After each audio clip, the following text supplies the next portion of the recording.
Bakit ka na? Bakit kailangan ikaw ay boto ng Manila? Oo. Anong pagkaiba niya daw sa dalawa? Alam niyo po, yung mga kalaban natin, they're political dynasties. Matagal na sa mga Maynila yan. 25 years, 20 years. David and Goliath nga daw yung istorya. Ang pagkakaiba ko po, bago ko pumasok sa politika, galing tayo hirap, nagsumikap, nag-aral ako. Valedictorian, Wow. brains winner, scholar sa UP Diliman, civil engineer, I'm a president and CEO of different companies. Nagnegosyo po ako ng 20 taon. Hindi lang sa Pilipinas, pati ibang bansa. Yung experience ko po sa pagnenegosyo hindi mo matatawaran. I'm handling not just local but international luxury brands.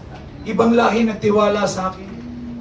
Tumulong na ako ng ibang tao. Bumago na ako ng ibang mga buhay bago pa ako pumasok sa politika. Napa-asenso ko po sarili ko bago ko pumasok sa politika.